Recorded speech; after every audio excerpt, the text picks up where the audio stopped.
We will stand up again. We will march again. We will preach again. We will organize again.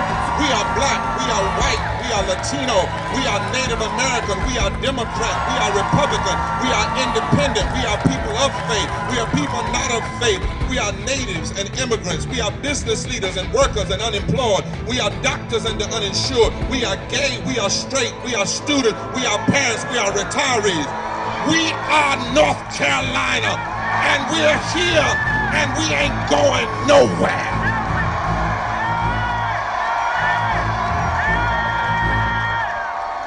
This is, can I say who you are? Absolutely. Now, you know, last week we had Republican mayor talk about Medicaid being wrong, and there are Republicans in our audience and in our movement. But we constantly prove that this movement is about black, white, Latino, Republican, Democrats, independent.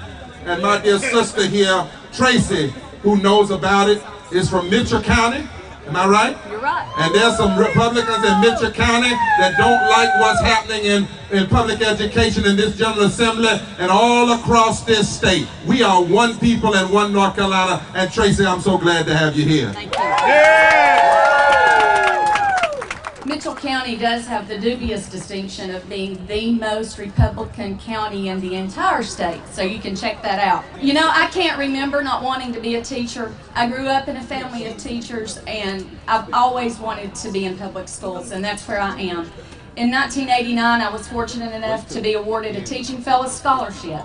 And when I began teaching in 1993, Governor Hunt was pushing hard to get North Carolina to the national average. And when I went back to get my master's pay, I didn't have to worry about getting paid for it. And North Carolina even funded my fee to get my national board certification. So I stand in front of you today in a very different North Carolina than the North Carolina I just described. And it's time we take that North Carolina back. It's not just about the money, it's about how teachers are treated. I want the governor and the General Assembly to know that we're paying attention and we're not stupid. This proposed budget, specifically the Senate's proposed budget, is like putting lipstick on a pig. This budget is a far cry from what it appears on the surface.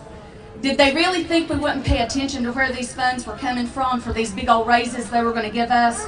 Granted, you've put a lot of us in financial crisis, but our integrity cannot be bought, especially with programs that help our children. You must have forgotten that we're the ones responsible for teaching character education in public schools. Things like trust, perseverance, and courage. Perhaps we can stay a little longer today and share a lesson about integrity with you. This blood money that we're being offered makes me physically sick. You expect us to be so desperate that we'll ignore the programs you're cutting, that you're destroying to give us this raise. Do you know how many teachers, assistants will lose their jobs in a North Carolina where you just cut all the unemployment benefits to the worst in the entire country? Do you know how many school nurses will no longer be employed? Do you know how many students will no longer be able to take driver's ed because you forced their LEA to choose bus transportation over teaching them how to be safe on our state's roads? You expect us to take the raises that deny optional services to specific elderly, blind, and disabled folks. Many of these cuts will hurt disabled students in our own classrooms. I have a son who is 15 years old and severely autistic. This will make a tremendous impact on the instruction that he receives at school. Public schools serve all populations, every optional population. Something about this whole situation reminded me of the Disney animated film The Little Mermaid. Ursula, the villain in the film, forces Ariel to sign away her voice, and she says, "It won't cost much, just your voice." Your attempts to silence us by manipulating people into signing away their due process rights to get a raise are tactics of a bully. That's right. Attempting to pen legislation that penalizes groups who dare question the constitutionality of the laws you pass makes you a bully. Creating more judicial appointments to hear cases in which groups question your laws because one judge who has been hearing them has not ruled in your favor makes you bullies. And in case you've forgotten, we teach our students to recognize and stand up to bullies. We're standing up to you today. Mr. Tillis, Mr. Berger, and my own 47th District Senator Ralph Heiss, you will not bully me into losing my voice. My principles and integrity are not for sale.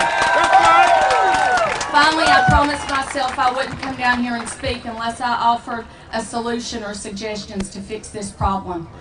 Putting the penny sales tax back in place would go such a long way in generating the revenue needed to fund our schools, and accepting the Medicaid expansion funds would literally fix so many things, and it's the right thing to do. I'm begging you, please consider your options here.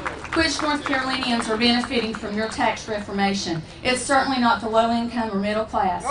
Which families in North Carolina are hurting because of your refusal to accept Medicaid expansion funds? You know who they are. You're not stupid either. You have the power. You have the power to stop these assemblies. You have the power to do the right thing. You have that power. Life is all about choices. You can choose to turn this thing around right now. The ball's in your court.